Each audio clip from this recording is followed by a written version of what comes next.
21st of September 2014, and he's Vishnupad, and he's making some Japa and Tulsi beads. He's been carving them out from Tulsis that we've grown.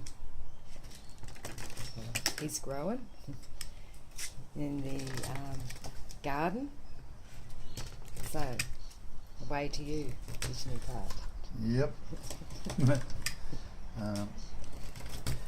Yeah, just these are some of the old Tulsi bushes that have grown. I've got quite a collection of them there, and I'm actually carving some Japa beads now for my son, who asked me if I could make him some. And I've carved a bead. I'm getting pretty close to 108 beads for this one. You can see I've started off with, it's just one bush, and I've started off, and this is the Japa, the guru bead there. And that was the first bead I've carved out of the thing, and I'm getting down, as you can see. And this is I think this is how they carve it, and they get the mridanga shape out of the bead. I'm assuming that it seems to be the way I carve it, it comes up with that shape. And some friends of mine are going to have a fire sacrifice soon, so I'm going to take some of the carvings and that to go down to put on the actual fire. So yeah, this is how I'm doing it, with a couple of beads. And just go in there like that, make a line, and then just carve around it, chop it out. It's actually this is a brand new blade, it's a snap-off blade, but they're brand new, and it's actually quite easy to carve. It bites into it quite nicely, and I've never seen them making them in India, but I'm assuming that this is how they're carving them. I'm getting similar shapes to the beads, and as the branch gets thinner, the beads get thinner. You can sort of see how big the guru bead is. I've started, and then this is, started off with the bigger beads, and then I'm getting down to probably about 60-70 beads now, and they're getting smaller through the branch. You can,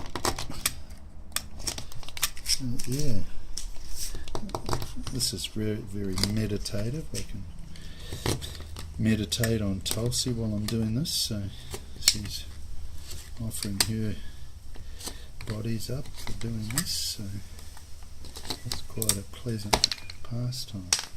And that's it. So we come to a knot, so I'll work around the knot, and then I'll just carve this bit out here.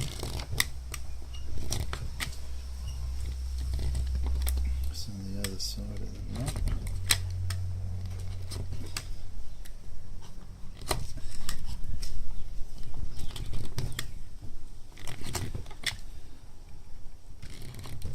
And I've also done a few mala beads. This is obviously the Japa beads, but I've done some mala ones. There's some shorter ones and longer ones, shorter ones. And after I've soaked them in oil, I'll see this one here where I've got up to the branch. Now I've got to strip the bark back on it. What I do initially with the branch is I wet it so that it gets all the outside bark off. Then it just leaves it with this type of bark, and then I just shave that off.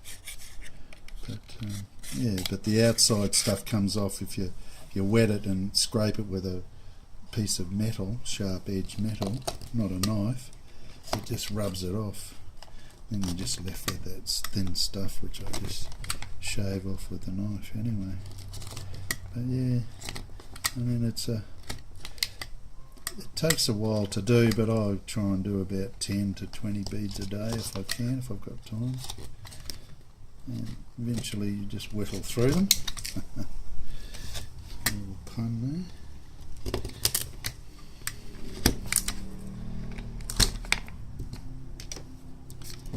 Yeah, I'm keeping all these shavings to use on a fire sacrifice, as I'm going to take. I've got quite a few, as you can see just over here. These are just some of the other branches. I mean, I've got about 100 times more than that just around the other side of the house, but I'm going to collect a few of them up and take them down for the fire sacrifice. After Maharaj comes, we're going to go down. Yeah. And we've got Kesava Nandini doing the film work on here for me, which is very nice. Over here.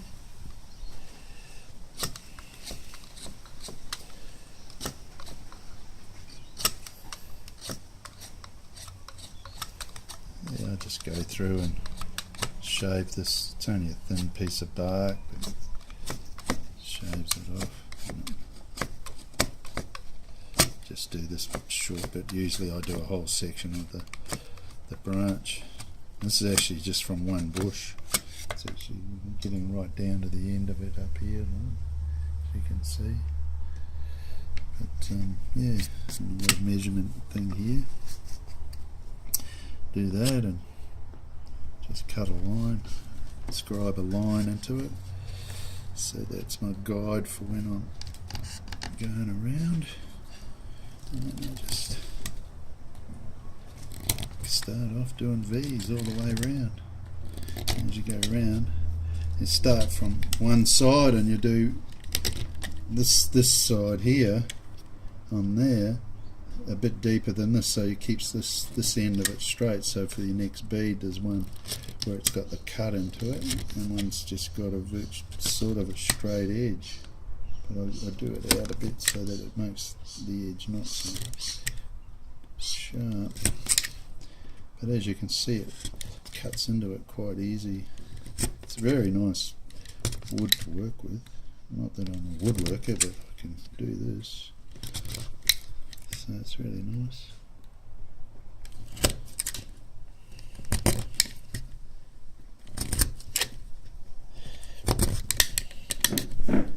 Oop.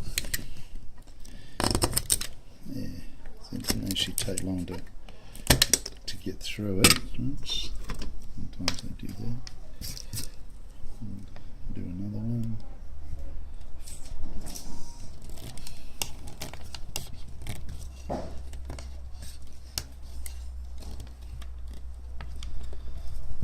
It doesn't really take long.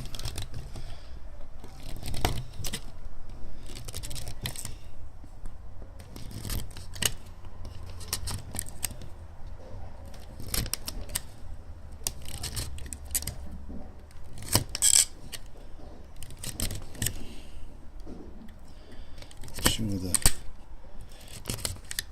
guys in India that make them do it a bit quicker than what I'm doing it. My hands are a bit stiff. I'm using a bit of strength in them, but as you can see, it doesn't really take long to get around and carve it out. Now, I've been growing the Tulsi here now for about 4 years probably, and it just grows so well because we're in Cairns, far north Queensland. It grows superbly, and this is the red variety of Tulsi, these ones here, which got a tendency to grow straighter than the white variety, which has got a tendency to bush out more. But yeah, there's some of the beads. I've done this as big because my son's got big hands, so you can see our fish in there and stuff.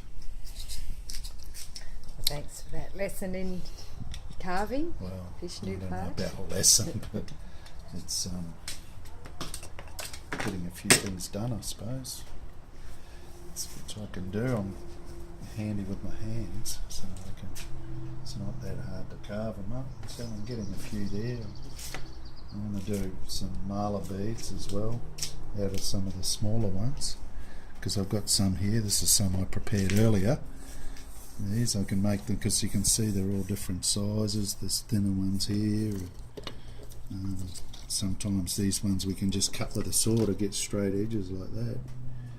Yeah, but I've actually cut that with a knife, but what it does is it squashes it in a bit, because the inside of the tulsi's got a softer piece. But what I do is I get a drill and I drill a hole through it before I thread them up. I've got a drill and I drill a hole through all of them, and then I soak them first, soak them in oil. I've got a few different ones here, different plants, different sizes. But what I'll do is I'll lay them all out so they're all synced in size and stuff like that. So, yeah, should be good. Okay, thanks for that. That's all right.